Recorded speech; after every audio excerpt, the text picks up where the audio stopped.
সময় শয়তানের কাজই হলো উল্টা কাম করা, আল্লাহ যা করেছে তার উল্টা করা। আল্লাহ তাআলা বললেন উসজুদু লি আদামা, আদমরে বানাইয়া সবাইকে বললেন আদমরে সেজদা দাও। ফাসা জাদু, সবাই সেজদা করলো। সবাই মানে কারা কোন তো? মাশাআল্লাহ। ইল্লা ইবলিস, মিস্টার ইবলিস সেজদা দিল না। আল্লাহ জিজ্ঞেস করলেন তুমি সেজদা দিলে না কেন? শয়তান তখন আর্গুমেন্ট পেশ করলো। সে বলল আনা খায়রুম মিনহু খালাকতানি মিন নার ওয়া খালাকতাহু মিন তিন, আমি ওর থেকে অনেক ভালো। ওরে বানাইছো মাটি দিয়ে, আমারে বানাইছো আগুন দিয়া। আগুন হলো ঊর্ধ্বমুখী, মাটি হলো নিম্নগতি সম্পন্ন। সুতরাং ঊর্ধ্বমুখী কোন জিনিসকে নিম্নমুখী জিনিসের কাছে আত্মসমর্পণ করতে বলা, সেজদা দিতে বলা মোস্ট আনসাইন্টিফিক। কত বড় শয়তান! শয়তান জানে না যে আগুনের শক্তি কম, মাটির চাইতে আগুনের শক্তি একেবারেই কম। সব থেকে শক্তি বেশি মাটি। আগুন হচ্ছে সংহারক আর মাটি হচ্ছে উৎপাদনশীল।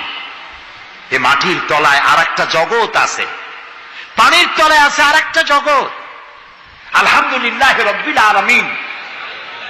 এই যে রব্বিল আলামিন বলা হয়, আলম হচ্ছে এক বচন, আলামিন হচ্ছে বহু বচন। আল্লাহ শুধু ইহকাল আর পরকাল, ইহজগৎ আর পরজগতের মালিক নন, বহুমাত্রিক জগতের মালিক তিনি। সেই জগৎগুলি আমরা চিনি না, অবশ্য সময় হলে আর একদিন এ ব্যাপারে বলবো ইনশাআল্লাহ।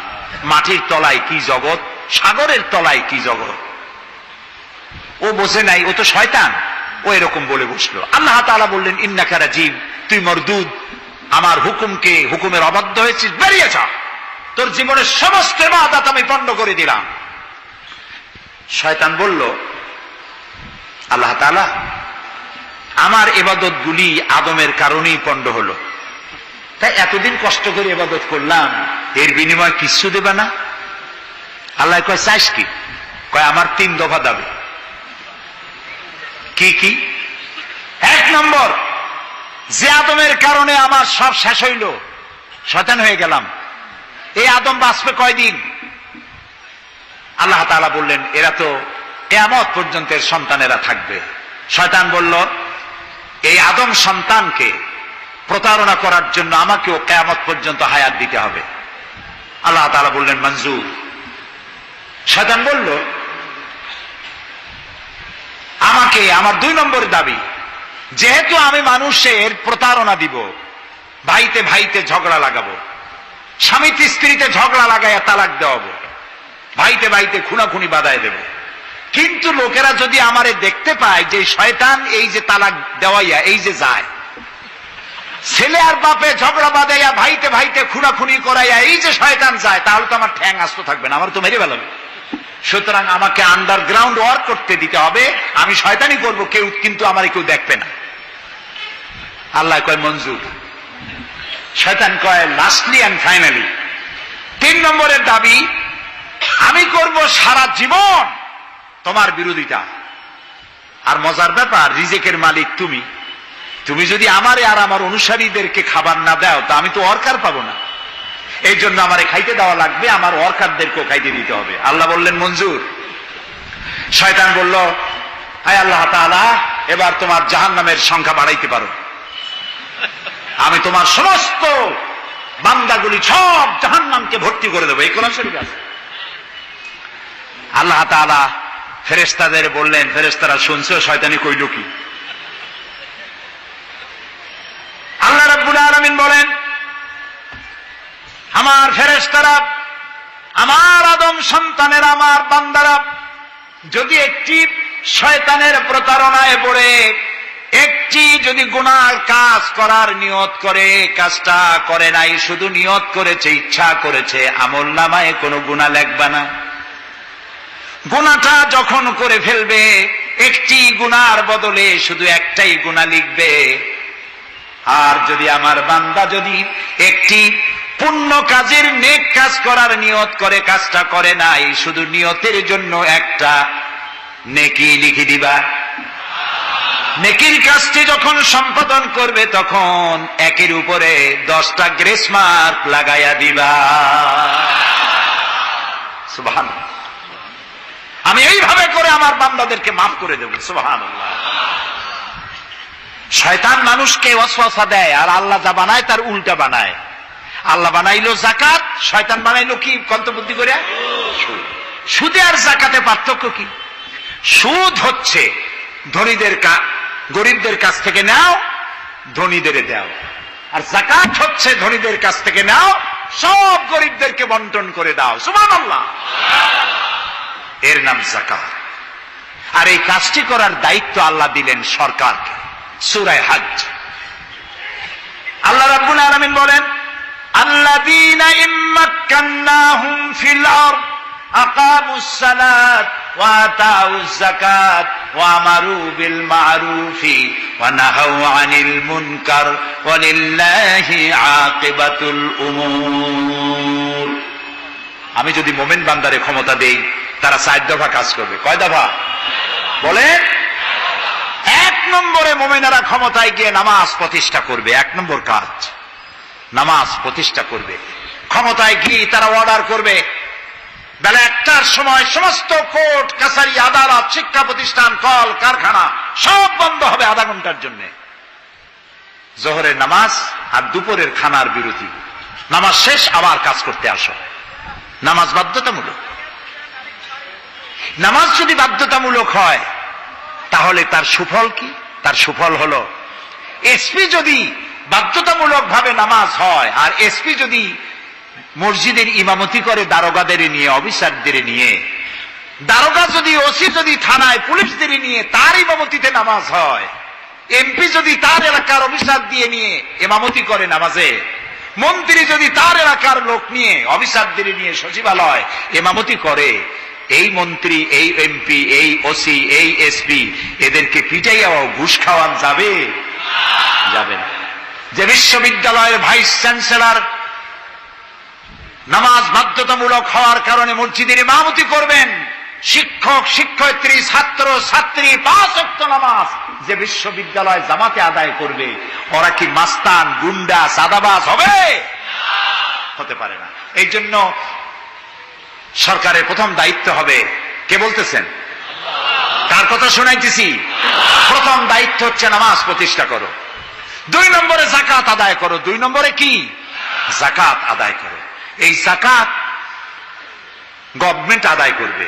আল্লাহর কায়দাটা কি দেখেন, এর মধ্যে সিগনিফিকেন্স কি? গভর্নমেন্ট আদায় করবে কেন? আমরা দিলে হবে না কেন? আমরা দিলেও হবে যদি ইসলামী সরকার না থাকে। ইসলামী সরকার হলে, অর্থাৎ আল্লাহর বিধান কায়েম হলে যাকাত কালেকশন করবে গভর্নমেন্ট। এখানে একটা সাইকোলজিক্যাল ব্যাপার আছে।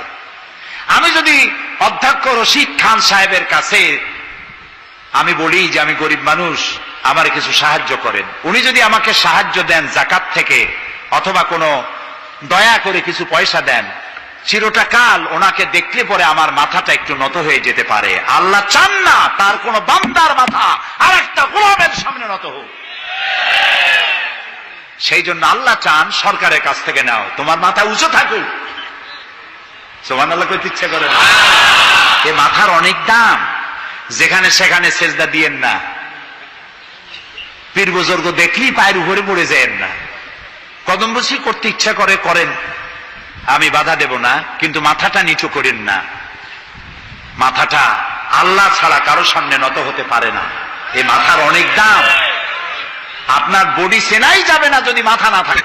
আপনার মা অথবা স্ত্রী ছাড়া মস্তকবিহীন বডি চেনা কঠিন। এটা বডির আইডেন্টিটি। এই জন্য দেখবেন পৃথিবীর সমস্ত প্রাণী খাবারের সময় রুজির উপরে, রিজিকের উপরে মুখ লাগাইয়া খায়। গরু, বাছুর, মুরগি, হাঁস, হাতি, বাঘ, ভল্লুক, ময়না, টিয়া সব খাবারের উপরে মুখ লাগাইয়া খায়। কেবলমাত্র মানুষ খাবারের সময় খাবারটা না খাইয়া মাথা উঁচু থাকে, এখানে দেয়। আল্লাহ চান রিজিকের সামনে আমার বান্দার মাথা নত হবে না। মাথা নত হবে তো রাজ্জাকের সামনে নত হবে, রিজিকের সামনে নয়। সুতরাং গভর্নমেন্টের কাছ থেকে নাও, তাহলে তোমার মর্যাদা ঠিক থাকবে, কোনো ব্যক্তির কাছ থেকে নয়। গভর্নমেন্ট কালেকশন করবে, গভর্নমেন্ট বিতরণ করবে। এরপরে দারিদ্র বিমোচন ইসলামের সব থেকে বড় প্রোগ্রাম, দারিদ্র বিমোচন করা। কারণ কি? কারণ হলো আমার রাসূল বলেছেন, কাদাল ফাকরু আইয়াকুনা কুফরা। দারিদ্র মানুষকে কুফরির মধ্যে ঠেলে দেয়। তার নামাজ রোজা থাকে না, আল্লাহ রসুল থাকে না, দরিদ্রের ধর্ম একখানা রুটি, সে তখন পূর্ণিমার চাঁদকে রুটির মতো দেখে। আছেন একটা কবিতা এরকম, পূর্ণিমার চাঁদ যেন ঝলসানো রুটি, তখন তার ধর্ম হয়ে যায় এটা। এই জন্য রসুল্লাহ বলেছেন কাদাল ফাকরু আইয়াকুনা কুফরা। রসুল্লাহর একটা ব্যাংক ছিল, সেই ব্যাংকের নাম ছিল বাইতুল মাল। এই বাইতুল মাল ব্যাংক যেদিন তিনি এর ইনোগ্রাল সেশন, উদ্বোধনী দিন, আমাদের ব্যাংকগুলি উদ্বোধন করার সময় কত সামিয়ানা, গেট, তোরণ ইত্যাদি করা হয়। রসুল্লাহর ব্যাংক উদ্বোধন করা হলো মসজিদে নববীর ভিতরে, খেজুর গাছের খুঁটি আর খেজুর গাছ, উটের পশম, খেজুর গাছের পাতার মাটি, এই দিয়া ছাদ। উপরে যদি বৃষ্টি হয় আধা ঘন্টা, নিচে বৃষ্টি পড়ে 1.5 ঘন্টা, পাতার ট্যাপট্যাপানি। এরকম একটা মসজিদের ভেতরে বসে রসুল্লাহ ব্যাংক উদ্বোধন করলেন আর বললেন, বুখারীর হাদিস, মান তারাকা দায়নান আও দিয়ান ফানাইয়া। আমার রাষ্ট্রের ভিতরে কোন মানুষ যদি ঋণগ্রস্ত অবস্থায় মারা যায় আর তার ঋণ পরিশোধের অর্থ যদি না থাকে, তাহলে তার ঋণ পরিশোধের দায়িত্ব আর তার বিবি বাল বাচ্চা প্রতিপালনের দায়িত্ব আমি মুহাম্মদ আমার কাঁধের উপরে নিয়ে নিলাম। দারিদ্র বিমোচনের জন্য নবী করিম সাল্লাল্লাহু আলাইহি ওয়াসাল্লাম মানুষকে কাজ দিয়েছেন, ভিক্ষা কম দিয়েছেন।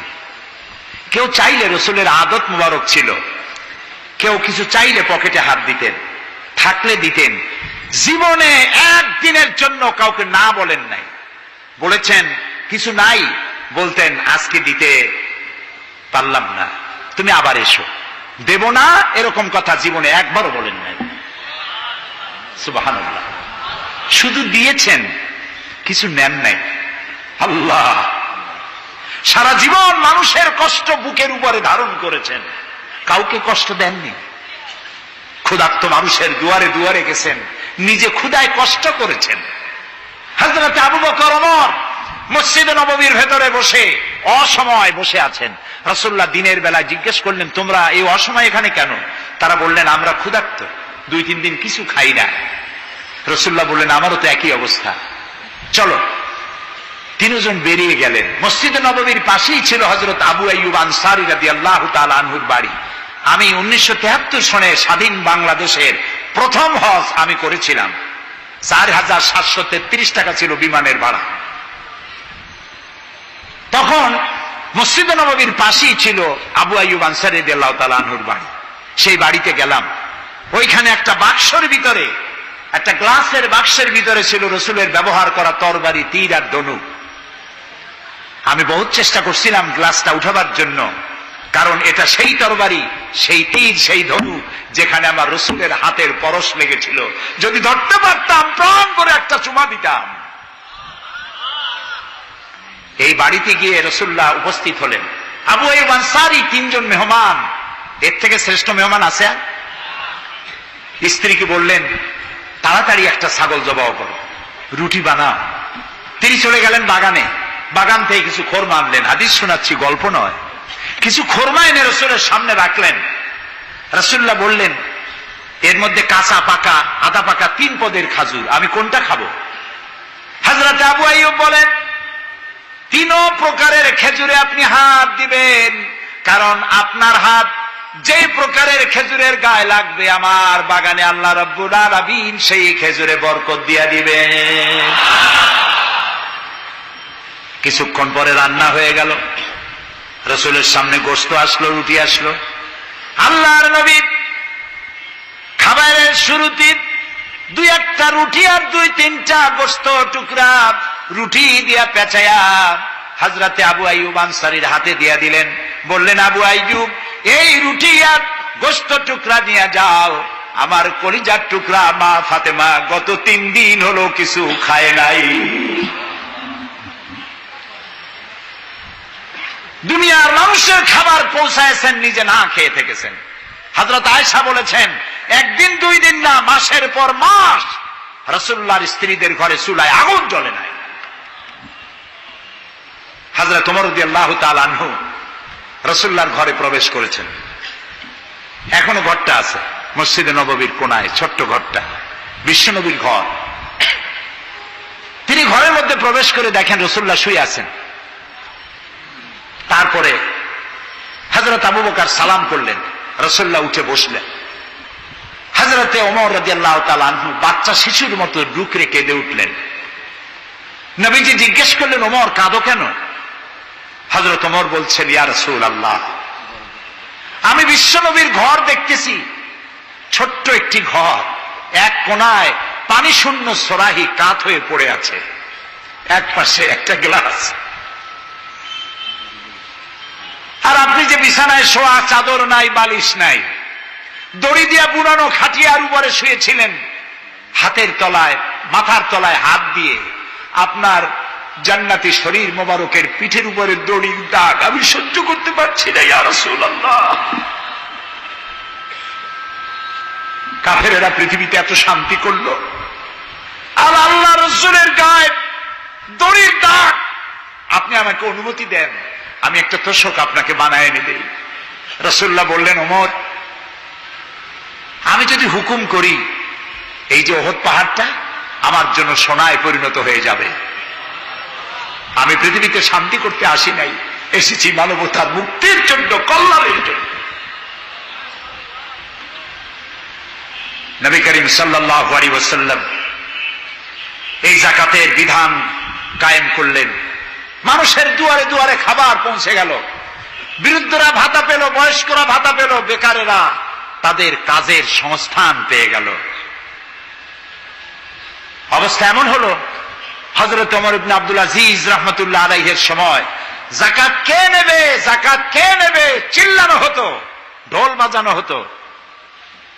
একজন লোক পাওয়া যেত না যে যাকাত আমার দরকার।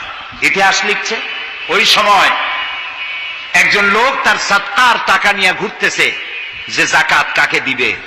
3 দিন হলো যাকাত নেওয়ার মতো একটা লোক পেল না। অবশেষে ক্লান্ত হয়ে মরুদ্যানের মধ্যে বসে আছে। কিছু সময় পর দেখলো যে একটা লোক, ধুলায় ধূসরিত চেহারা, তিনি এসেছেন, হাতে একটা বড় টোপলা। এই লোকটি বলল, পথিক, আসসালামু আলাইকুম, আমি 3 দিন ঘুরলাম এই দেশে, একটা মানুষ পেল না যাকে আমি সদকার টাকা, যাকাতের টাকা দিতে পারি। আপনাকে মনে হচ্ছে গরিব মানুষ, জামা কাপড় ময়লা, আপনি আমার এই টাকাগুলি নিয়ে আমাকে উদ্ধার করুন।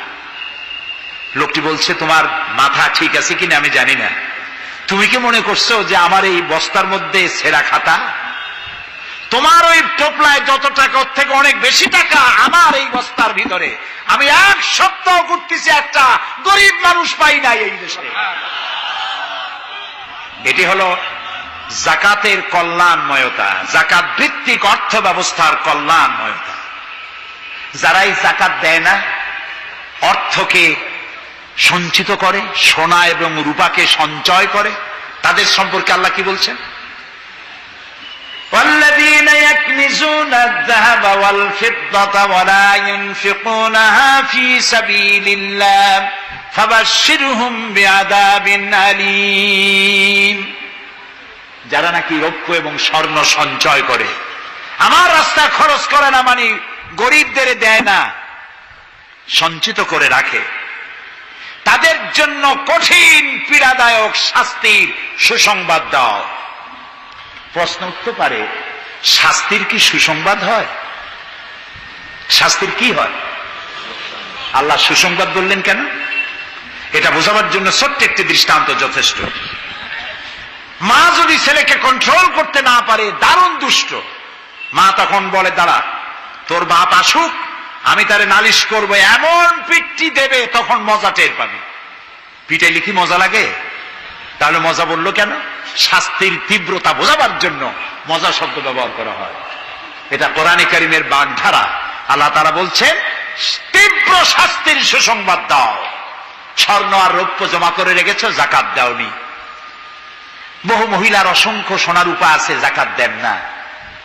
কবে কালে ভদ্র একটা বিয়ে আসবে, সেই বিবাহে সজ্জিত হয়ে যাবেন, সারা বছরে যাকাত দিলেন না, এতগুলি সোনা আটকায় রাখলেন কেন? আল্লাহ চান না টাকা পয়সা পুঞ্জীভূত হয়ে থাকুক। কোরআন শুধু নামাজ রোজা নয়, দেখুন না আল্লাহ কি বলছেন। আল্লাহ বলছেন, কায়লা ইয়াকুনা দুলাতাম বাইনাল আগনিয়াই মিনকুম। আল্লাহ বলছেন, তোমাদের কিছু সংখ্যক ধনীদের মধ্যে তোমাদের সম্পদগুলি পুঞ্জীভূত হয়ে যাক, এটা আমি চাই না। এটা যাকাত, ফিতরা, সাদকা এককালীন দানের মাধ্যমে গোটা জাতির মধ্যে পৌঁছে যাক, তাহলে মানুষের উপকার হবে। সুতরাং 7.5 তোলা নিচ পর্যন্ত যাকাত আপনার না দিলে চলবে। যখন 7.5 তোলা হবে তখনই যাকাত শুরু হবে। যত বেশি হয় গোড়া থেকে শুরু করে সবটা দিতে হবে। 52 তোলা রূপা হলে যাকাত দিতে হবে। এই যাকাতের টাকা না দিয়ে যারা জমা করে রাখেন, শাস্তিটা কি হবে শোনেন। আল্লাহ শাস্তির ধরনও বলছে, ইয়াউমা ইউহমা আলাইহা ফি নারি জাহান্নাম ফাতুকওয়া বিহা জিবাহুম ওয়া জুনুবুহুম ওয়া যুহুরুহুম হাযা মা কানাজতুম লিআনফুসিকুম তাকনিজুন। এমন একদিন আসবে যখন এই স্বর্ণ আর রৌপ্যকে জাহান্নামের আগুন দিয়ে জ্বালায়া সিল বানানো হবে, আর এই সিলগুলি তোমার কপালে, তোমার পার্শ্বদেশে, তোমার পৃষ্ঠদেশে সিল মারা হবে জাহান্নামের আগুন দিয়ে, আর বলা হবে হাযা মা কানাজতুম লিআনফুসিকুম, এই হলো তোমার সেই সব সঞ্চিত সম্পদ যা তুমি সঞ্চয় করে রেখেছিল, আল্লাহর রাস্তায় খরচ করো নাই। রাসূলের কাছে প্রশ্ন হয়েছে, ওয়ায়াসআলুনাকা মাযা ইউনফিকুন, হে রাসূল আপনাকে প্রশ্ন করা হয় যে কি খরচ করব। আল্লাহ তাআলা বলছেন কুলিল আফওয়া, বলুন প্রয়োজনের অতিরিক্ত জিনিস আল্লাহর রাস্তায় খরচ করে দাও। আমরা প্রয়োজনের অতিরিক্তটা ব্যাংকে জমা রাখি, আল্লাহ বলেন খরচ করো। যত খরচ করবে আল্লাহ তত বাড়াই দিবেন। দেখেন না আল্লাহ বাড়ায় কেমনে। আল্লাহরে বিশ্বাস করেন যে আল্লাহ যে বাড়াইতে পারেন, এটাকে বিশ্বাস করেন? এটি তো ইমানের প্রশ্ন। কেউ যদি জবাব দিতে ব্যর্থ হন তাহলে তো কুলক্ষণ। আল্লাহ কি সম্পদ কমানো আর বাড়ানোর মালিক কে? ইয়ামহাকুহুল্লাহুর রিবা ওয়া ইউরবিস সাদাকাত। আল্লাহ তাআলা বলছেন আমি সুদকে ধ্বংস করি আর সাদকাকে বৃদ্ধি করি। হালালে বরকত হয়, হারামে বরকত হয় না। আজ গোটা পৃথিবীতে, শুধু বাংলাদেশে নয়, গোটা বিশ্বে ওয়ার্ল্ড ব্যাংকের দৃষ্টিতে ইসলামী ব্যাংক পৃথিবীতে সব থেকে সফল ব্যাংক। তাও আলহামদুলিল্লাহ কব না। কেন? কারণ হালালে বরকত হয়, হারামে বরকত হবে না। আচ্ছা, কুত্তায় বাচ্চা দেয় কয়টা কম তো? ওর তো ফ্যামিলি প্ল্যানিং নাই, জনমের মতো হয়। এই কুত্তাগুলি যদি সব বাঁচত তাহলে বরিশাল দিয়ে হাঁটতে পারতেন? কুত্তার জ্বালায় হাঁটতেই পারতেন না। গরুতে, গাভীতে বাছুর দেয় কয়টা বছরে? একটা, মাত্র একটা। আর মুসলমানেরা গরু যা জন্মের খাওয়া খায়, তারপরেও কুত্তা বেশি না গরু বেশি? এই কারণে যেহেতু গরু হালাল তাই গরুতে বরকত, কুত্তা হারাম তাই বরকত নাই। ইসলামী ব্যাংক শুধু ব্যাংকিং সেক্টরেই কাজ করে না, জাতির কল্যাণমূলক বহু সংখ্যক কাজ তারা করে থাকে। ইসলামী ব্যাংক হাসপাতাল, ইসলামী ব্যাংক ব্যাংকের জন্য কলেজ, ইসলামী ব্যাংক দিয়ে যখন ডিজাস্টার হয়, দুর্ভিক্ষ হয়, যখন বন্যা হয়, জলোচ্ছ্বাস হয়, লক্ষ কোটি কোটি টাকা তারা দুহাতে বিতরণ করে। হ্যাঁ, অনেক প্রকল্প আছে। মেধাবী ছাত্র, গরিব ছাত্রদেরকে স্টাইপেন্ড দেয়, বিধবা নারীদেরকে আরে কি বলে ওকে সেলাই করে, সেলাই মেশিন দেয়। যাকাত আরেকটু বলি, আপনারা বিরক্ত হন না তো? যাকাত আমরা কি করি? বছরে একদিন শাড়ি আর লুঙ্গি কিনে প্রদর্শন করি, এক্সিবিশন। অমুক সাহেব যাকাত দেবেন, আপনারা আসবেন। দলে দলে ফকিররা আসলো, একটা লুঙ্গি আর শাড়ি নিতে গিয়ে পদপিষ্ট হয়ে 5টা 10টা মারা গেল। হয় নাই বাংলাদেশে? এই প্রদর্শনী এক্সিবিশনের কোনো মানে নাই। যাকাত নিতে তোমার বাড়ি কেন লোক আসবে? তুমি যাকাতের টাকা তার হকদারের কাছে পৌঁছাইয়া দিবা। কারণ গরিব তোমার করুণার পাত্র নয়। অফি আমওয়ালিহিম হাক্কুল লিসাইলি ওয়াল মাহরুম। আল্লাহ তাআলা বলছেন তোমার সম্পদের ভিতরে গরিবদের অধিকার আছে। গরিব তোমার করুণার পাত্র নয়। যাকাত দিয়ে আসো তার বাড়ি যায়। তবে শাড়ি আর লুঙ্গি দেওয়া কোনো অর্থবহ কাজ নয়। কি দিবেন? রাসূলুল্লাহর কাছ থেকে শিখুন। ওই যে একজন আসলো, ভিক্ষা চাইলো, বলল তোমার কি কিছু নাই? বলল আছে। কি আছে কন্ত? মাশাআল্লাহ, জানি সবাই, কিন্তু আমল করি না। দুনিয়ায় যত ভালো কথা সব বলা হয়ে গেছে, বাকি আছে শুধু পালন করা। রাসূলুল্লাহ তাকে বললেন কম্বল আনো, বিক্রি করে কিনলেন কি? কুড়াল। রাসূলুল্লাহ তার নিজের পবিত্র হাত দিয়ে কুড়ালে হাতল লাগায় দিলেন, বললেন যাও জঙ্গলে কাঠ কাটো, বাজারে বিক্রি করো, ভিক্ষা কোনোদিন আর করবা না। 1 বছর পর, হাদিস শুনুন, 1 বছর পর ওই ভিক্ষুক এসে বলছেন আসসালামু আলাইকা ইয়া রাসূলুল্লাহ, হুজুর আপনি আমাকে চিনেছেন? আমি সেই ভিক্ষুক যে ভিক্ষা নিতে এসেছিলাম, আপনি আমাকে ভিক্ষা না দিয়ে কুড়াল দিয়েছিলেন। কুড়াল দিয়ে কাঠ কাটিয়া বাজারে বিক্রি করে আমার কাছে এখন যাকাত দেওয়ার মতো অর্থ জমা হয়ে গেছে। এটার নাম ইসলাম। শুধু নামাজ রোজা জিকির আজগারের জন্য শুধু নয়, নামাজ রোজা জিকির আজগার তো করব, কিন্তু আমার মানুষকে দারিদ্র বিমোচন করতে হবে। সুতরাং যাকাতের টাকা দিয়ে একটা শিক্ষিত বেকার যুবককে একটা কম্পিউটার কিনে দেন, একটা বিধবা মহিলাকে একটা সেলাই মেশিন কিনে দেন, তার সতীত্ব সে বাঁচাতে পারবে। ক্ষুধার জ্বালায় মানুষ যখন অসহনীয় পর্যায়ে চলে যায়, তখন সে দেহ ব্যবসার মতো নিকৃষ্ট পর্যায়েও চলে যায়। এজন্য ধনীরা দায়ী হবে আল্লাহর কাছে। কচু গাছ কাটতে কাটতেই মানুষ খুন করে। একটা এতিম বাচ্চা ক্ষুধার জ্বালায় ঘুরতেছে, ওই বাচ্চাটি আপনি তাকে একটু আদর করেন, পরে আপনি একটা চীনাবাদামের বাক্স কিনে দেন 50 টাকা 100 টাকা দিয়া, কিছু চীনাবাদামের পুঁজি দেন, একটা পানের খিলি বানাইয়া বিক্রি করার পুঁজি দেন, কয়েকটা বুট পলিশের কালি আর ব্রাশ কিনে দেন, সে রাস্তায় বসে জুতা পালিশ করবে, ছেলেটি পকেট মারা থেকে চুরি করা থেকে বেঁচে যাবে, সমাজ সংস্কার হবে, সমাজ অপরাধ মুক্ত হবে, সমাজ থেকে দারিদ্র বিমোচন হবে। আলহামদুলিল্লাহ বলেন। আপনি কি জানেন এই যে গাছগুলি লাগালে পরে কত সওয়াব হয়, এবং দারিদ্র বিমোচনের জন্য গাছের কি বিশাল ভূমিকা।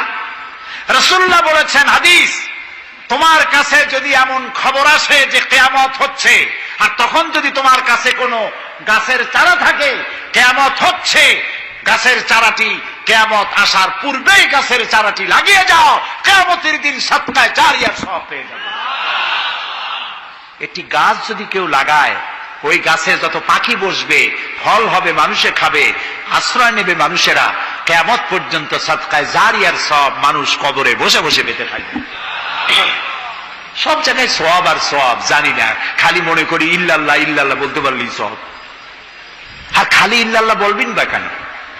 যারা এই ধরনের জিকির করেন, আমার মনে দারুণ প্রশ্ন, জবাব খুঁজে পাই নাই।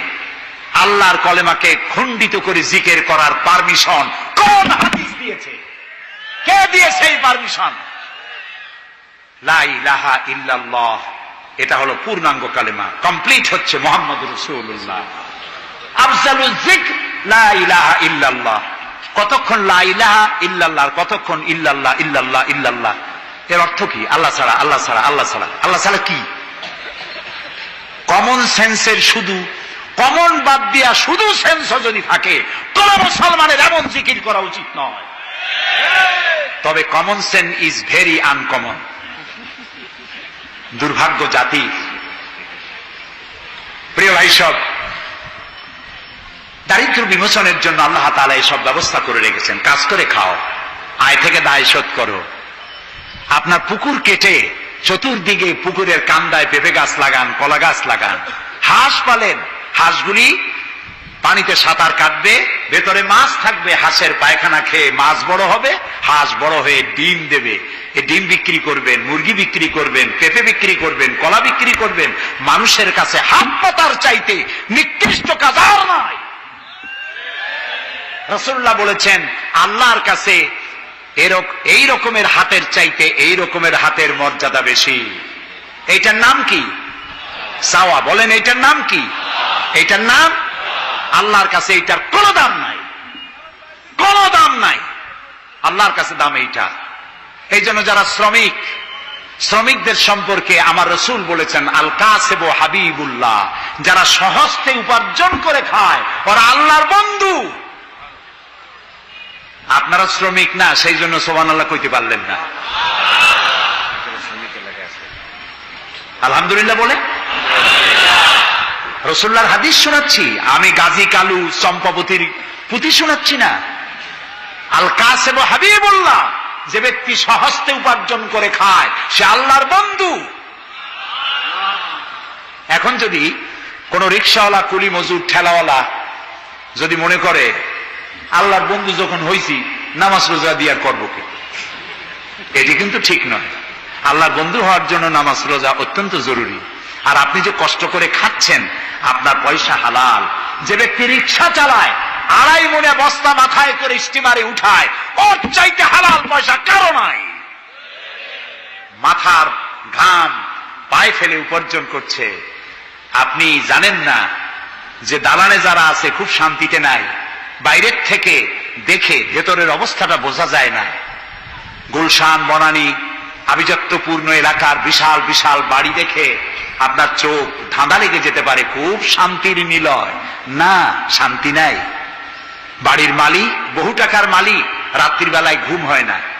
কোন ফাঁক দিয়া জানলার পাশ দিয়ে গুলি এসে বুক ঝাঁঝরা করে দেয়, ঘুম নাই। জনমের মতো অসুখ হইছে, প্রত্যেক দিন সোনার চাউল দিয়ে ভাত খাইতে পারে, কিন্তু ডাক্তার তার রুজি কন্ট্রোল করে দিয়েছে। পাঙ্গাসের পেটি, খাসির চর্বি খাইতে পারবেন না, ভাত কম খাবেন। সকালবেলায় ডিমের পুষ, দুপুর বেলায় 1 স্লাইস টুস, সন্ধ্যাবেলায় ফলের জুস, খাওয়া শেষ। বউ তো কথা শোনে না। হাজারো কাজ করে ঘরমুক্ত হয়ে স্বামী ফিরেছে, বিবি সাহেবা, বেগম সাহেবা পেখম ধরে হাতে ভেরিটি ব্যাগ নিয়ে স্বামীর সামনে থেকে হন হন করে যাচ্ছে। স্বামী বেচারা কষ্ট করে এসে জিজ্ঞেস করছে, তুমি কই যাও? বলছে, আই এম ভেরি বিজি। ছেলে হয়েছে কয়টা? সব গুন্ডা, মাস্তান। মাথায় এত বড় চুল, হাতে এত বড় নখ। মেয়েগুলি বয়ফ্রেন্ড নিয়ে কোথায় চলে গেছে। বেটা বাড়ির কাজের লোক, কাজের মেয়েদের হাতের দেওয়া খানা খাইল, আদর পাইল না, যত্ন পাইল না, সম্মান পাইল না। খাইয়ে টেয়া নিজে নিজে শুয়ে আছে, এতগুলা ঘুমের ট্যাবলেট খাইছে, ঘুমও আসে না। কিন্তু তুমি মেয়ে রিকশাওয়ালা, ঠেলাওয়ালা, কুলি মজুর, সারাদিন কাজ করে পোলাও চাউল কিনতে পারো নাই, মোটা চাউল কিনেছ, খেসারির ডাল কিনেছ। একটু কিনে বাড়িতে বউ রান্না করেছে। আমি এই চোখে দেখা কথা বলি, আল্লাহ তাআলা এই বয়সে কম দেখান নাই। কমলাপুর রেল স্টেশনের বস্তি দেখেছি, অনেক বস্তি এলাকায় গিয়েছি। স্বামী বসে খাচ্ছে, ঘরমাক্ত রিক্সা চালায় আসছে, 2.5 মনে বস্তা টানে আনছে। স্ত্রী খাবার তুলে দিচ্ছে, আরেকটু খাও, খুব কষ্ট করেছো, আরেকটু খাও। ওর ঘরে ফ্যান নাই, কাপড়ের আঁচল দিয়ে স্বামীর কপাল মুছে দিচ্ছে, আরেকটু খাও, এত কষ্ট করো তুমি। ওর ঘরে ফোমের বিছানা নাই, চটের মতো শক্ত বিছানা, বালিশ নাই, ইটের মতো শক্ত, চাপ কাপড়ের একটু কভার দেওয়া। এরকম একটা বালিশের উপরে সারাদিনের শ্রান্তি আর ক্লান্তি নিয়ে আর ঘুমায় গেছে। কোন ওষুধ খাওয়া লাগে না, এমন ঘুম আসছে ওর ডাকের গর্জনে ট্রাকের ইঞ্জিন ফেল। শান্তি কি বড় লোক হলে হয়? শান্তি দেওয়ার মালিক আল্লাহ। শান্তি দেওয়ার মালিক কে? আল্লাহ তাআলা। এই জন্যে এই শান্তি আসবে যদি সঠিকভাবে, সুষ্ঠুভাবে আল্লাহ পাকের দেওয়া এই বিধানগুলি আমরা যদি সমাজে কায়েম করতে পারি, তাহলে এটি সম্ভব। আমার দেশে এখন যদি যাকাতের টাকা কালেকশন করা হয়, তাহলে আমরা একটা হিসাব করেছি। আমি একটা ব্যাংকের সাথে জড়িত আছি, আপনারা জানেন বোধহয়, ইসলামী ব্যাংক। এর জন্ম লগ্ন থেকে আমি আছি এর সাথে। সেই হিসেবে আমরা একটা জরিপ চালাইছি। বাংলাদেশে যদি এখন যাকাত যদি গভর্নমেন্ট কালেকশন করে, তাহলে একেবারে কম করে হলেও 6,000 কোটি টাকা যাকাত কালেকশন হতে পারে। 6,000 কোটি। আর ওয়াকফ এস্টেট আছে বাংলাদেশে লক্ষ লক্ষ একর জমি, যা বিভিন্ন মোতাল্লি তারা সিন্দাবাদের দত্তের মতো ওয়াকফ সম্পত্তির উপরে চেপে বসে আছে। এই ওয়াকফ সম্পত্তি যদি উদ্ধার করা যায়, আর যাকাত আর ওশরের টাকা যদি গভর্নমেন্ট কালেকশন করতে পারে, বাংলাদেশের দারিদ্র্য বিমোচনের জন্য পৃথিবীর কারো কাছ থেকে একটি টাকাও নেওয়ার দরকার নাই। এই যে ৬,০০০ কোটি টাকার শূন্যতা ভ্যাকুয়াম সৃষ্টি হলো বাংলাদেশে, এই শূন্যতা পূরণের জন্য এগিয়ে এলো এনজিওরা এবং তারা সুদের বাণিজ্য শুরু করলো। ব্যাংক সুদ নেয় 15 or 17%, আর এনজিওরা নেয় 35 থেকে 40%। মারাত্মক সুদখোর। সমাজে কাবলিওয়ালাদের মতো সুদ চালু করে দিয়েছে। প্রিয় ভাই সব, বাংলাদেশ এটি সম্পদশালী দেশ। যারা বলে, আমি পার্লামেন্টে একবার বক্তৃতায় বলেছিলাম যে যারা বলে বাংলাদেশ গরিব, আমি তাদের সাথে একমত হতে পারি না। আমার দেশ সম্পদশালী দেশ, আলহামদুলিল্লাহ বলে। আমার দেশ, এ বাংলাদেশের আবাদযোগ্য জমির পরিমাণ 2,40,00,000 একর। আলহামদুলিল্লাহ বলবেন না? এখানে বনজ সম্পদ আছে 32,53,860 কিলোমিটার বর্গমিটার নিয়ে, বর্গমাইল জুড়ে। এখানে আল্লাহর হিকমতটা দেখেন। সুন্দরবন আমাদের থেকে দূরে না কাছে? বরিশাল, বরগুনা, বাগেরহাট, সাতক্ষীরা, এই এলাকায় সুন্দরবন কে বানাইছে? কোন গভর্নমেন্ট বানিয়েছে? কেন আজ অন্য জায়গায় বানানো হলো না কেন? উত্তরবঙ্গে বানাইলো না কেন? কারণ আমাদের বঙ্গোপসাগর হলো সাইক্লোন জোন। এখান থেকেই ঘূর্ণিঝড়ের উৎপত্তি হয়, সাইক্লোন জোন। 240, 80, 300 অথবা সহস্র মাইল স্পিডে বা 500 মাইল স্পিডে ঝোড়ো হওয়া প্রবাহিত হওয়ার জন্য ঘূর্ণিঝড় প্রস্তুতি দেয়। আবহাওয়া বার্তা দিয়ে তা শোনানো হয়। উপকূলীয় এলাকায় যদি আল্লাহ তাআলা সুন্দরবন তৈরি না করতেন, তাহলে সমুদ্রের ঘূর্ণিঝড়ের প্রথম ধাক্কায় কুয়াকাটা, পটুয়াখালী, বরগুনা, সাতক্ষীরা, পিরোজপুর, বাগেরহাট, বরিশাল প্রথম ধাক্কায় উড়ে চলে যেত। আল্লাহ তাআলা কি দয়া, সুন্দরবন বানাই দিয়ে প্রোটেক্টেড করেছেন। তাও আমরা সুবহানাল্লাহ বলবো না।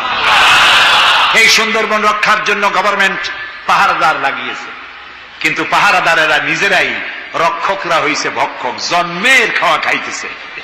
আল্লাহ দেখলেন যে এরা তো এই ধরনের মানুষ খুব বেকায়দা, সেই জন্য আল্লাহ তাআলা নিজেও কিছু পাহারার ব্যবস্থা করলেন। সেই পাহারাদার কে? Royal Bengal tiger. যদি সামনে পড়েন 10 কোটি টাকা ঘুষ দেবেন, এ কথা শুনলেও আপনারা ছাড়বে না। যাতে বংশানুক্রমে পৃথিবীর মানুষ, দেশের মানুষ এগুলি ভোগ দখল করতে পারে, আল্লাহ সেই জন্য পাহারাদার রেখে দিয়েছেন। সুবহানাল্লাহ। আমার দেশে রয়েছে পানি সম্পদ। বাংলাদেশে ছোট বড় 250টি নদ নদী আছে, যেগুলির দৈর্ঘ্য 3,200 বর্গ মাইল। আছে পানি সম্পদ, আছে পশু সম্পদ, আছে মৎস্য সম্পদ, সর্বোপরি আছে এই বাংলাদেশের 14 কোটি মানুষের 28 কোটি হাত। এই হাতগুলি যদি ভিক্ষুকের হাত না হয়ে কর্মীর হাত হয়ে যায়, তাহলে আমাদের দেশ গরিব থাকতে পারে না।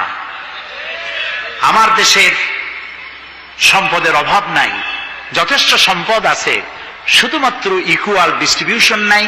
সৎ এবং যোগ্য নেতৃত্বের অভাবে এই চরম দুরবস্থার সৃষ্টি হয়েছে। আরো হয়েছে রাজনৈতিক প্রতিহিংসার কারণে। তা না হলে আমরা পৃথিবীর মধ্যে দাঁড়ায় যেতাম। যুদ্ধ বিধ্বস্ত জাপান কোথা থেকে কোথায় গেল। উত্তর কোরিয়া আমেরিকাকে চ্যালেঞ্জ করছে।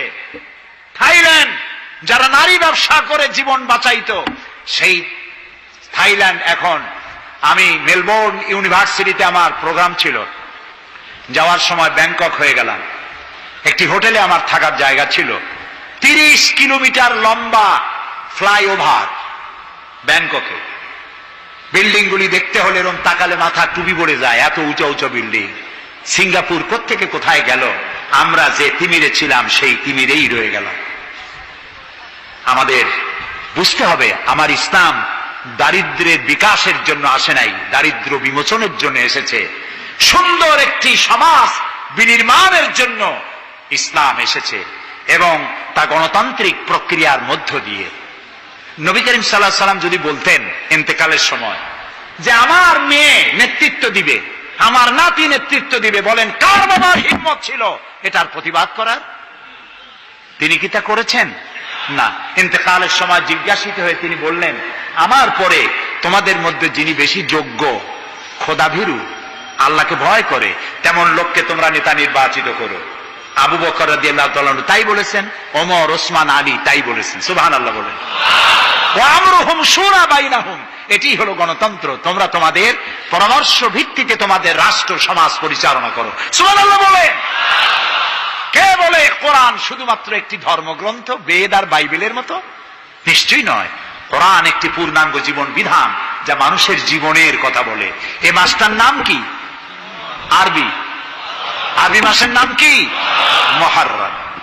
এটি সেই মাস যে মাসে খেলাফতকে প্রতিষ্ঠার জন্য রাসূলের কলিজার টুকরা নয়নের পুতুল ইমাম হোসেন কারবালার ময়দানে শাহাদাত বরণ করেছিলেন, রাজতন্ত্রের বিরোধিতা করেছিলেন। হযরত ইমাম হোসেন তিনি দেখতে পেলেন 680 খ্রিস্টাব্দে সিরিয়ার দামেস্কে এজিদ ক্ষমতা দখল করলো অগণতান্ত্রিক পদ্ধতিতে, এবং সরকারি মালের কোনো হিসাব নাই, অডিট নাই, স্বৈরাচারী কায়দায় তিনি ক্ষমতা দখল করে মদিনার আহলে বায়াত যারা মদিনার নেতৃবৃন্দকে তার আনুগত্য করার জন্য বাধ্য করল। ইমাম হোসেন যে মায়ের পেটে এসেছেন, যে পিতার পেটে জন্মে এসেছেন, যে নানার কোলে বড় হয়েছেন, তিনি কি এই দৃশ্য চোখে দেখতে পারেন? তিনি বললেন, আমি কুফায় যাব। কুফার লোকেরা দাওয়াত দিল, তিনি কুফায় রওনা করবেন। মদিনার লোকেরা হাতে পায়ে ধরলো, কুফায় আপনি যাবেন না। তিনি বললেন, আমি কোন ক্রমে এজিদের বশ্যতা স্বীকার করব না, আমি এর বিরোধিতা করবই। মাত্র 72 জন লোক নিয়ে তিনি কুফার দিকে অগ্রসর হলেন।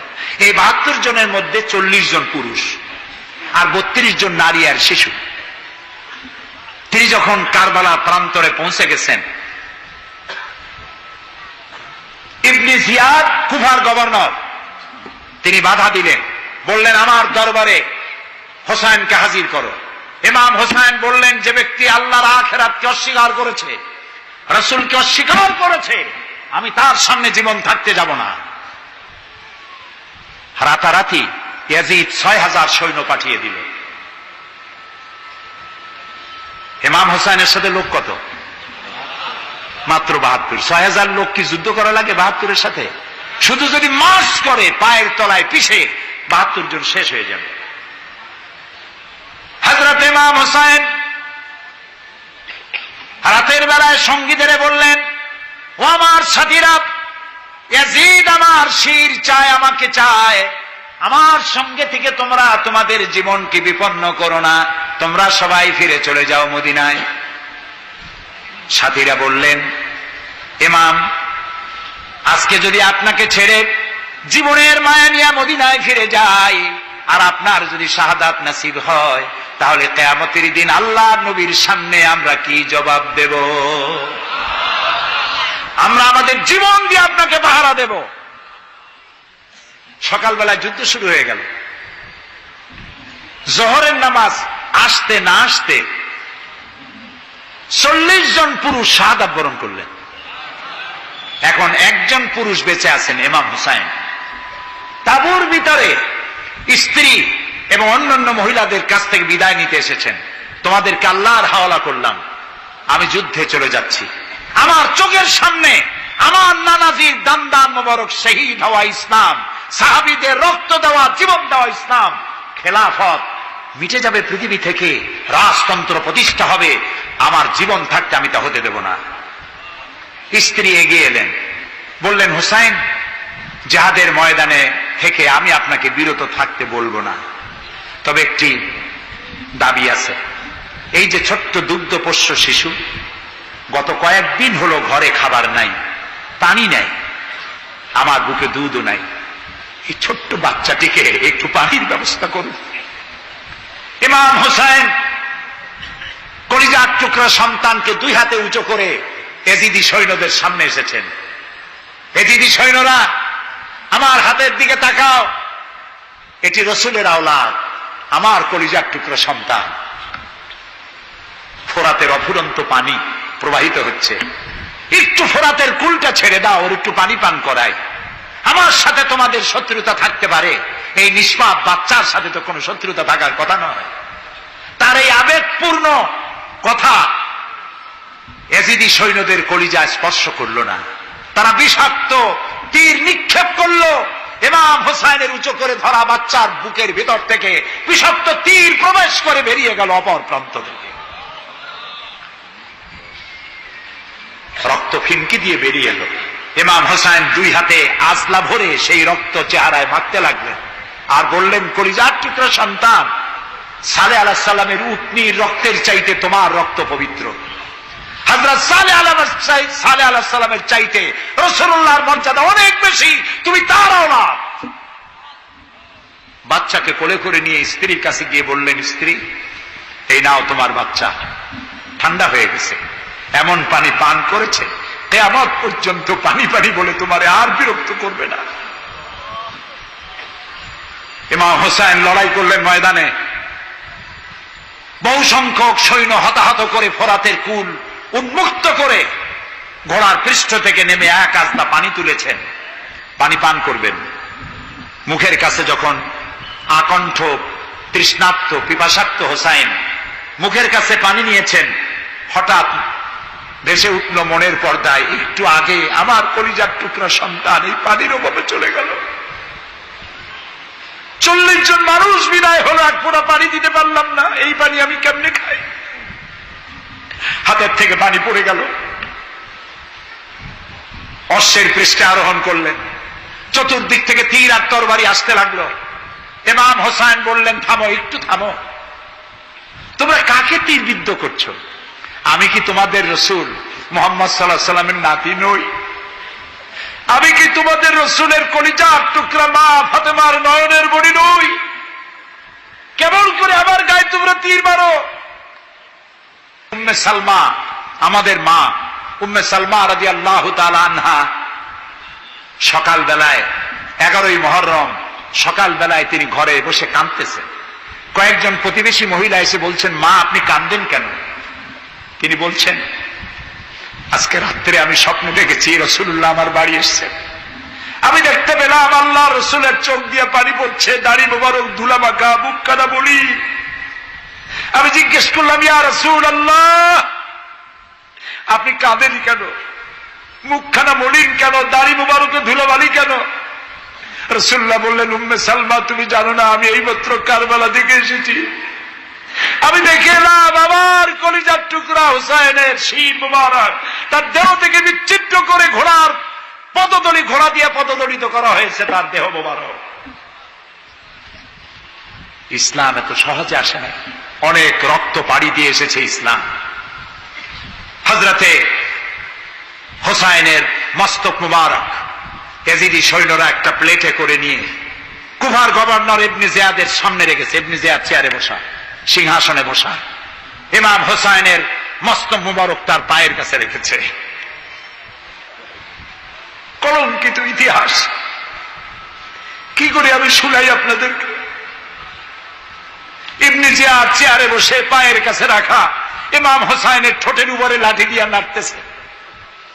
হযরত যায়েদ রাদিয়াল্লাহু তাআলা আনহু 80 বছর বয়স, তিনি বলছেন, ইবনে জিয়াদ এতক্ষণ যা করেছ মুখ বুজে সহ্য করেছি, কিন্তু এখন যেটা তুমি করতেছো পায়ের কাছে কার ব্যথা?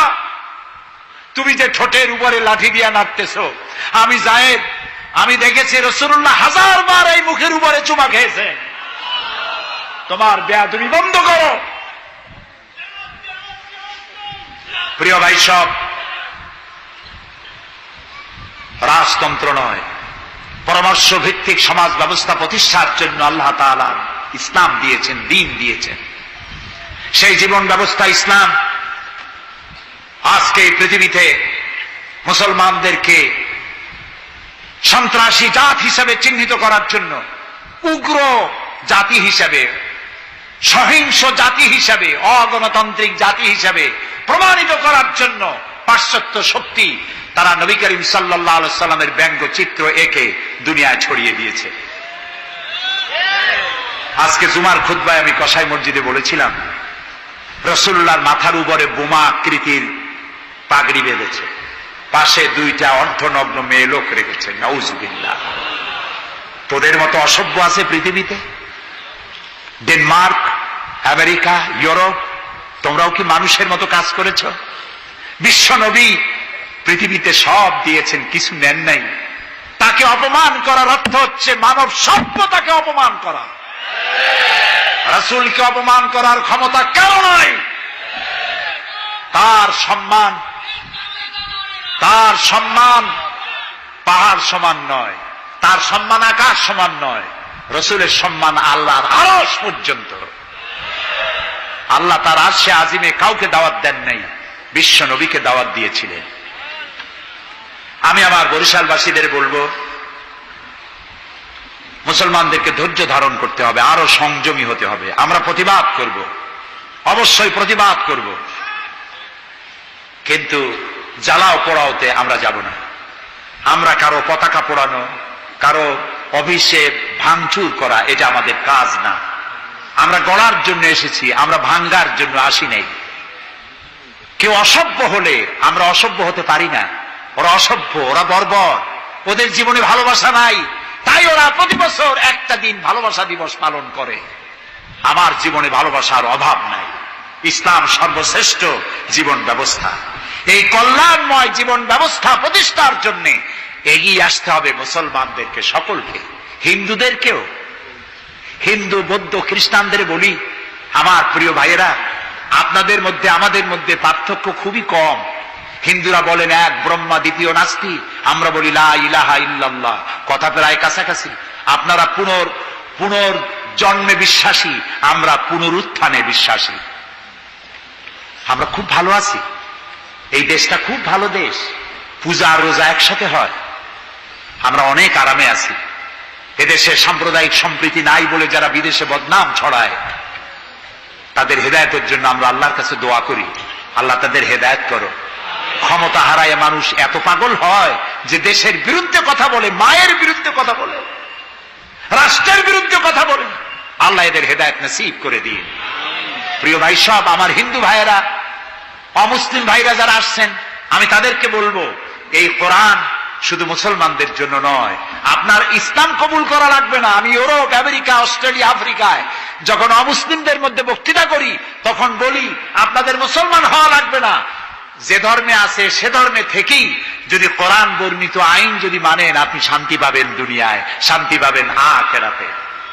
পরকালেও শান্তি পাবেন কিনা আল্লাহ ভালো জানেন, তবে দুনিয়ার শান্তি তো পাবেনই। কোরআনের আইন সকলের জন্য প্রযোজ্য।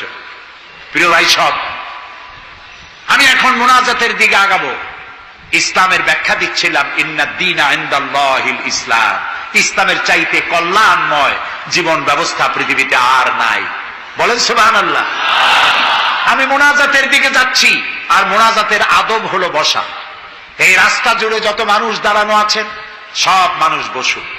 গতকাল বলেছিলাম, মুনাজাতের কথা শুনে দুই একজন হাঁটে, এটি কিন্তু বেয়াদবির পর্যায়ে পড়ে। আদবের খেলা।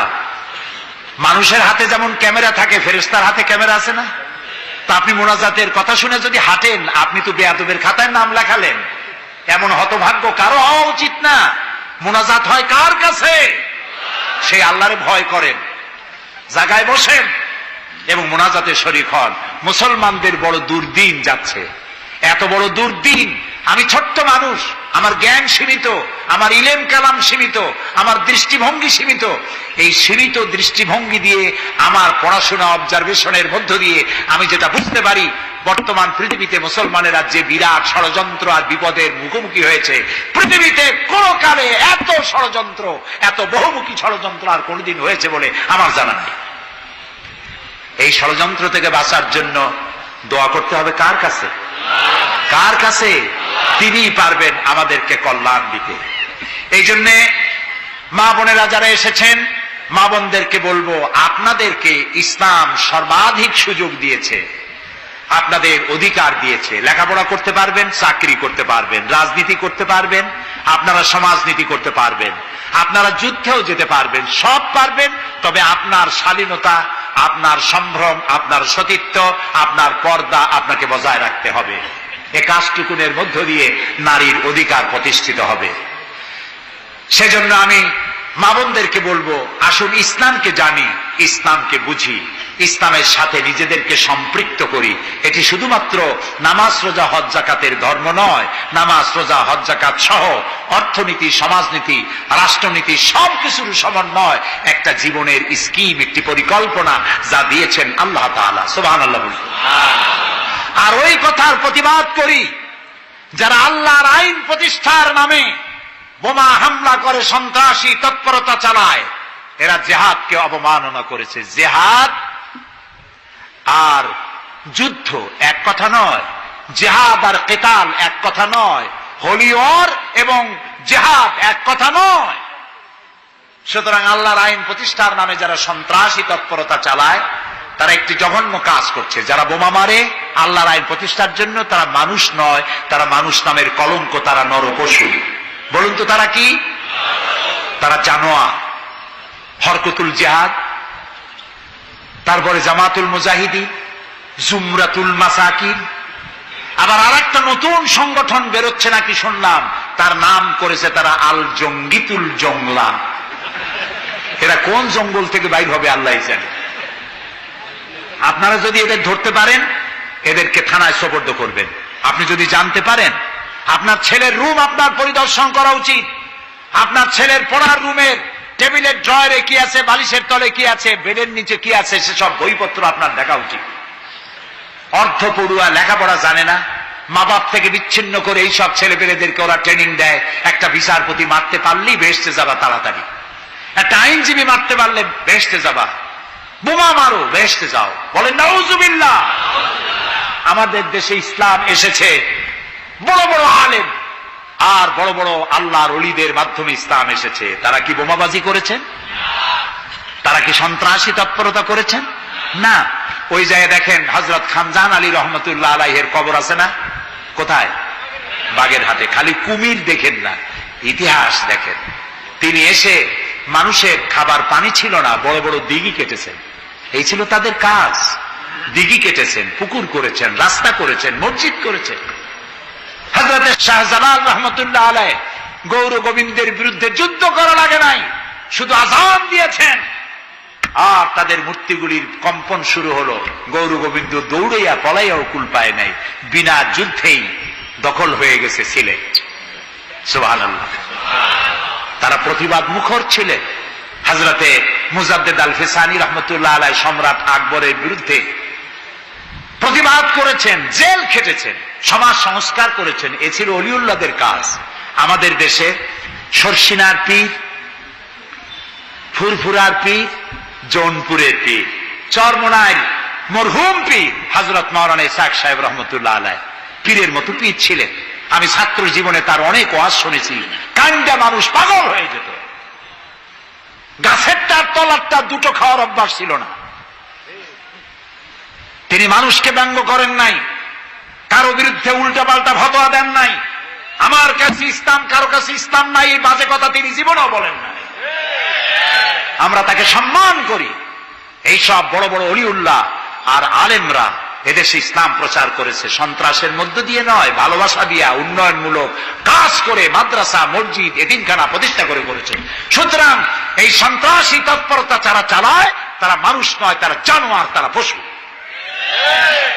এদেরকে ধরিয়ে দিন, পুলিশকে ধরিয়ে দিন। আমরা সরকারের শুকরিয়া আদায় করি। আলহামদুলিল্লাহ বর্তমান সরকার এদের নেটওয়ার্ক ভেঙে চুরমার করে দিয়েছে। বাকি আছে দুই শয়তান। এই দুই শয়তান আজ হোক কাল হোক ধরা পড়বেই ইনশাআল্লাহ। ইনশাআল্লাহ বলেন।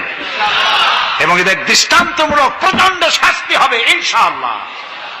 যারা আমাদের দেশকে বদনাম করেছে, বাংলাদেশ পৃথিবীর দ্বিতীয় বৃহত্তম মুসলিম দেশ, গণতান্ত্রিক দেশ, এই দেশকে অন্যের পরাধীনতা থেকে আমাদের দেশকে আমাদের বাঁচাতে হবে। এই জন্য আলেম ওলামাদেরকে চিন্তা করতে হবে, ভাবতে হবে আগামীতে যেন এই দেশ কোন দেশের তাবেদার গোলাম রাষ্ট্রে পরিণত না হয়ে যায়। কারা এটা করতে পারে? কারা ক্ষমতায় এলে আলেমদেরকে গ্রেফতার করবে? কারা ক্ষমতা এলে মাদ্রাসা বন্ধ করে দেবে? কারা ক্ষমতা এলে শাইখুল হাদিসকে দড়ি দিয়ে বাঁধে বৈশাল জেলখানায় ঢুকাইয়া চোরের সাথে রাখবে? ওদেরকে চিনতে হবে, ওদেরকে চিনতে হবে। আর ঐক্যবদ্ধভাবে যারা আলেমদের পক্ষে, মাদ্রাসার পক্ষে, যারা আলেমদেরকে অসম্মান করে না, আলেমদেরকে মর্যাদা দেয়, তাদের সাথে থাকুন। এই দেশের সমস্ত মাদ্রাসাগুলি ফাজেলকে ডিগ্রির মান, কামেলকে মাস্টার্সের মান দেওয়া হবে ইনশাআল্লাহ। কওমি মাদ্রাসাগুলোকে স্বীকৃতি দেওয়া হবে ইনশাআল্লাহ। আমার দেশে ইসলাম প্রচারিত হয়েছে দুটি শিক্ষা ব্যবস্থার মধ্য দিয়ে, আলিয়া এবং কওমি। আমরা কোনোটাকে ঘৃণা করি না, দুটোই। আমি পল্টনে বক্তৃতায় বলেছিলাম, কেউ যদি আমাকে জিজ্ঞেস করে আপনার দুটি চোখের মধ্যে কোনটা আপনার প্রিয়, আমি পাল্টা প্রশ্ন করতে চাই, আপনি বলুন আপনার কাছে কোনটা প্রিয়? আপনার কাছে যদি দুটোই প্রিয় হয়, আমার কাছেও দুটোই প্রিয়। আলিয়াও প্রিয় আমার চোখের মতো, কওমি মাদ্রাসাও আমার প্রিয়। এই মাদ্রাসাগুলি এখানে আছে বলে ইসলাম আছে, মাদ্রাসা থাকবে না, ইসলাম থাকবে না। সুতরাং মাদ্রাসা হচ্ছে ইসলামের লালন কেন্দ্র। মসজিদও থাকবে না। মসজিদে যেতে হলে তো মাদ্রাসা লাগবে, নামাজ শিখবা কোথায়, আল্লাহর চিন্তা কোথায়? এই জন্য সব থেকে বেশি জরুরি হলো মাদ্রাসা। সেই মাদ্রাসার তারা শত্রু, তাই 252টা মাদ্রাসা যারা বন্ধ করেছিল, এখন তারা আবার বলে ক্ষমতায় যেতে পারলে সংবিধানের 5ম সংশোধনী বাতিল করবে। 5ম সংশোধনী বাতিলের অর্থ কি? 5ম সংশোধনী বাতিলের অর্থ হলো আল্লাহর উপরে, রাষ্ট্রের সমস্ত কাজের উৎস আল্লাহর উপর ঈমান এবং অবিচল আস্থা কেটে দিয়ে সেখানে সংবিধানের শিরোনাম থেকে বিসমিল্লাহ কেটে দেওয়া হবে। ধর্মভিত্তিক রাজনীতি নিষিদ্ধ ঘোষণা করা হবে। মুসলমানেরা বেঁচে থাকতে কোন অবস্থাতেই এই শক্তিকে ক্ষমতায় আসতে দেওয়া যায় না। সমস্ত আলেম ওলামা ঐক্যবদ্ধ হতে হবে। কোন মিষ্টি কথায় ভুলে গেলে হবে না। তেলের দাম, দ্রব্য মূল্য বেড়ে গেছে, তাই আমাদেরকে অন্য পথে যেতে হবে। এই পাগলামি করলে নিজের পায়ে নিজে কুড়াল মারা হবে। সুতরাং আল্লাহর দিন, দেশ বাঁচলে আমরা বাঁচবো, স্বাধীনতা থাকলে আমরা থাকব। দেশের স্বাধীনতা, অস্তিত্ব, অখণ্ডত্ব বাঁচিয়ে রাখার জন্য সর্বোপরি এই যে টুপি মাথায় দিয়ে চলি, মুখে দাড়ি আছে, এই দাড়ি আর টুপিকে টিকিয়ে রাখার জন্য যারা ইসলামকে ভালোবাসে, আলেমদেরকে ভালোবাসে, সম্মান দেয়, মর্যাদা দেয়, উন্নয়নের জোয়ার বয়ে দেয় সারা দেশ জুড়ে, তাদের সাথে ঐক্যবদ্ধ হয়ে কাজ করা আমাদের ঈমানের দায়িত্ব। সে দায়িত্ব পালনের তৌফিক আল্লাহ আমাদেরকে দান করুন। বাস, আমরা এখন মোনাজাত করব। মোনাজাতের পরে এশার আজান হবে। এশার নামাজ জামাতে পড়ে আমরা বাড়ি যাব। ঠিক আছে ভাই? গতকাল কিন্তু ঠিক থাকে নাই, আজকে যেন থাকে। তবে অনেকে এশার নামাজ পড়ে এসেছেন, এটাও ঠিক। যারা পড়ে আসেন নাই তারা আমাদের সাথে পড়বেন। নামাজ না থাকলে ঈমান থাকবে না। নামাজ না পড়লে নিজেকে মুসলমান বলে পরিচয় দেওয়ার অধিকার নষ্ট হয়ে যায়। জীবনে আর নামাজ ছাড়বো না, এই ওয়াদা কি করা যায়? যাবে? দুহাত উঁচু করুন, বলুন ইয়া আল্লাহ, তোমার পবিত্র নামে ওয়াদা করি, যতদিন পর্যন্ত মালাকুল মউত আমার মাথার কাছে না আসতেছে, ততদিন পর্যন্ত ফরজ নামাজ, ফরজ রোজা আর ছাড়বো না, আর ছাড়বো না, আর ছাড়বো না। এবার জোরে বলেন ইয়া আল্লাহ, আমার আজকের এই ওয়াদা আমার মৃত্যু পর্যন্ত আমাকে পালন করার তৌফিক দাও ইয়া রাব্বাল আলামিন। এখন মোনাজাত হচ্ছে। মোনাজাতের পর আপনারা নামাজের জন্য কাতার দিয়ে দাঁড়িয়ে যাবেন আর সকলে আর্থিক সাহায্য করবেন। আল্লাহুম্মা আমিন। রব্বানা যালামনা আনফুসানা ওয়া ইন লাম তাগফির লানা ওয়া তারহামনা লানাকুনান্না মিনাল খাসিরিন। রব্বানা যালামনা আনফুসানা ওয়া ইন লাম তাগফির লানা ওয়া তারহামনা লানাকুনান্না মিনাল খাসিরিন। হে আল্লাহ তাআলা, হাজার হাজার মুসলমান নরনারী দীর্ঘক্ষণ ধরে তোমার কোরআন শুনেছি, হাদিস শুনেছি, আর শেষ পর্যায়ে এসে ভিক্ষুকের মতো, কাঙ্গালের মতো গুনার বোঝা মাথায় নিয়ে তোমার দরবারে হাত তুলেছি। দয়া করে মেহেরবানি করে আমাদের জিন্দেগীর সমস্ত গুনাহ খাতাকে মাফ করে দাও। আমাদের মধ্য থেকে আমাদের মা বাপ দুনিয়া থেকে যারা বিদায় হয়ে গেছে, আয় আল্লাহ রব্বুল আলামিন, মা বাপের কবরগুলিকে জান্নাতের টুকরা বানায়া দাও।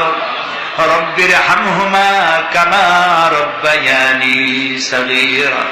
সবাই পড়েন রব্বিরহামহুমা কামা রব্বায়ানি সগীরা। আয় আল্লাহ রাব্বুল আলামিন, জনম দুঃখিনী গর্ভধারিণী মা, যিনি না খেয়ে আমাদের মুখে ক্রন্দন মুখে চুমা দিয়া শত চুমা দিয়া হাসি ফুটাইছেন, না খেয়ে আমাদেরকে খাওয়াইছেন, আমরা না ঘুমানো পর্যন্ত ঘুমান নাই, এত কষ্ট করেছেন যেই মা, আল্লাহ কবরটাকে বেহেশত বানাইয়া দাও। বাপজান এত কষ্ট করলেন, বাড়ি ঘর বানাইয়া দিয়া খালি হাতে বিদায় হয়ে গেছেন, কোন হালতে আছে জানি না, আল্লাহ আব্বার কবরটাকে বেহেশত বানাইয়া দাও। আমাদের মা বাপ যাদের বৃদ্ধ হয়ে গেছেন, রব্বুল আলামিন বিছানায় পড়ায়া পরনির্ভর করে মারবা না। আল্লাহ তাআলা স্বনির্ভর থাকাকালীন নিজে নিজে টয়লেটে যেতে পারেন, নিজের খাবার নিজে খেতে পারেন, দাঁড়াইয়া নামাজ পড়তে পারেন, নিজের কাপড় নিজে পরতে পারেন। এই অবস্থায় সুস্থ অবস্থায় ইমানের সাথে উঠাইয়া নিয়েও বিছানায় ভালাইয়া রাখবো না। রব্বুল আলামিন, সারা জীবন আমরা গুনাহ করেছি, এত গুনাহ করেছি, তোমার আকাশের দিকে তাকাইয়া কথা বলতে লজ্জা করে, শরমে মাথা নিচু হয়ে যায়। আল্লাহ যত গুনাহ করছি, নাফরমানি করেছি, আর তুমি শুধু মেহেরবানি করেছো। তুমি যদি আমাদের গোপন গুনাহগুলি জাহির করে দিতে, যৌবনকালের গুনাহ, জীবনের গুনাহ যদি সমাজের লোকেরা জানতো, স্ত্রী পুত্ররা জানতো, সম্মান দিত না। আল্লাহ তাআলা কিয়ামতের দিন লক্ষ কোটি মানুষের সামনে আমাদের গোপন গুনাহগুলি জাহির করে দিয়ে আমাদেরকে শরম দিও না। আয় আল্লাহ তাআলা, তোমার নবী বলেছেন 3000 বছর ধরে তুমি জাহান্নামের আগুন উত্তপ্ত করেছো। আল্লাহ তাআলা চৈত্র মাসের দ্বিপ্রহরের রোদ সহ্য হয় না। আল্লাহ তাআলা জাহান্নামের আগুন আমরা সইতে পারবো না। জাহান্নামের আগুন আমাদের জন্য আল্লাহ তুমি হারাম বানায়া দাও। আল্লাহুম্মা আজিরনা মিনান নার। সবাই পড়েন আল্লাহুম্মা আজিরনা মিনান নার, আল্লাহুম্মা আজিরনা মিনান নার। আয় আল্লাহ তাআলা, তাম পৃথিবীতে মুসলমানেরা আজ বড় বিপদে, মুসলমানদের কেউ দেখার নাই। ইরাকের আল গরিব কয়েদখানার ভিতরে মুসলমানদেরকে উলঙ্গ করে তাদের মুখের উপরে কাফেরেরা পেশাব করেছে। গুয়ান্তানামে কারাগারের ভিতরে মুসলমানদের বান্দা তাদের সামনে কোরআন শরীফের উপরে পেশাব করেছে। রাসূলুল্লাহর মাথায় বোমা উঠাইয়া দিয়েছে। নগ্ন নারী তার পাশে বসে ছবি উঠাইছে। বাবু, আমাদের কলজা চলে যায় বাবু। আল্লাহ নরপশুদের হেদায়েত দাও। আল্লাহ পরাশক্তির নামধারী তথাকথিত সভ্যতাকে আল্লাহ তুমি হেদায়েত দিয়ে দাও। ওদের নসিবে যদি হেদায়েত না থাকে, তুমি তো আমাদের সেই আল্লাহ যে আল্লাহ নমরুদকে জুতা পেটা করে বিদায় করেছো। তুমি তো সেই আল্লাহ যে ফেরাউনকে চুবাইয়া মারছো। আল্লাহ, এই সভ্যতার দাবিদার গুলি যারা আমার রসুলকে অপমান করতেছে, মুসলমানদেরকে অপমান করছে, কোরআনকে অপমান করছে, ফেরাউনের মতো নবরুদের মতো জুতা মেরে ডুবাইয়া ধ্বংস করে গজব দিয়া বিদায় করে দাও। আল্লাহ, আমাদের এই শান্তিপূর্ণ দেশে যারা বোমা মারে, সন্ত্রাসী হামলা করে, ওদেরকে আমরা চিনি না, তুমি ভালো করে জানো ওরা কারা। আল্লাহ, ওদেরকে হেদায়েত করো, ওদেরকে তুমি ধরাইয়া দাও। ওদেরকে কারা টাকা দেয়, কারা বুদ্ধি দেয়, কারা পরিচালিত করে, তাদের চেহারা জনগণের সামনে উন্মোচিত করে দাও। তাদেরকে জনগণের সামনে ন্যাংটা করে দাও। আল্লাহ তাআলা, আমাদের এই সুন্দর দেশটির উপরে তুমি রহমত করো। আল্লাহ, তোমাকে বলবো না কাকে বলবো। পৃথিবীতে যত মুসলমান দেশ তুমি দিয়েছো, প্রত্যেক মুসলমান দেশের পাশে আরো 2-4টা মুসলমান দেশ আছে। তুমি আমাদের দিকে তাকায় দেখো তো আমাদের অবস্থাটা কি। আমরা কোথায় যাব? আমাদের তো পালাবারও জায়গা নাই। একদিকে সমুদ্র আর 3 দিকে কারা। আল্লাহ, তুমি এই বাংলাদেশটাকে দয়া করে হেফাজত করো। কারো তাবেদার বানাইও না, কোন পদসেবী পদলেহীদের গোলাম বানাইও না। আল্লাহ, এই দেশের মুসলমানদের মাথায় টুপি রাখা, মুখে দাড়ি রাখার পথে বিঘ্ন ঘটায়ও না। মাদ্রাসাগুলি বন্ধ করে দিয়ে আমাদের দম বন্ধ করে দিও না আল্লাহ তাআলা। এমন শক্তি ক্ষমতা এলো না যারা ইসলামকে অপমান করবে, আলেমদেরকে অমর্যাদা করবে, এমন লোকদেরকে কিয়ামত পর্যন্ত ক্ষমতা দিও না। আল্লাহুম্মা লা তারুদ্দানা খায়িবিন, আল্লাহুম্মা লা তারুদ্দানা খায়িবিন। আল্লাহ তাআলা একেবারে কিছু না দিয়ে একেবারে খালি হাতে আমাদেরকে ফেরত দিও না। আমি কয়েক সেকেন্ড আপনাদের জন্য ছেড়ে দিলাম। মাথা নিচু করেন, চক্ষু বন্ধ করেন, কেঁদে কেঁদে মনের কথা আল্লাহরে বলেন, দোয়া কবুল হবে ইনশাআল্লাহ। কোরআনের মাহফিল, দোয়া কবুল হবে ইনশাআল্লাহ।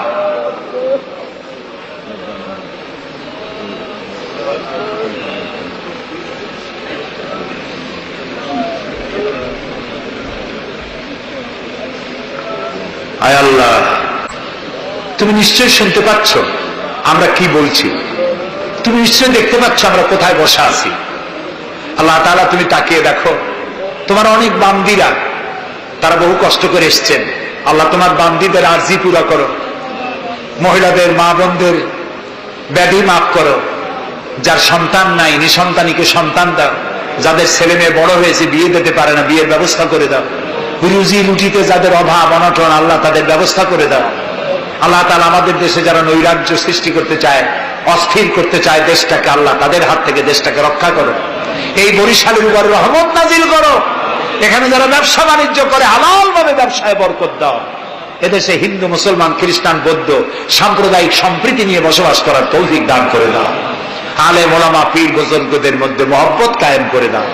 যারা আলেম ওলামাদের মধ্যে বিদ্বেষ সৃষ্টি ছড়ায়, যারা ইসলামী আন্দোলনের বিরুদ্ধে ফতোয়া দিয়া আল্লাহ তাআলা যারা বিঘ্ন ঘটাতে চায়, আল্লাহ দয়া করে তাদেরকেও হেদায়েত করো।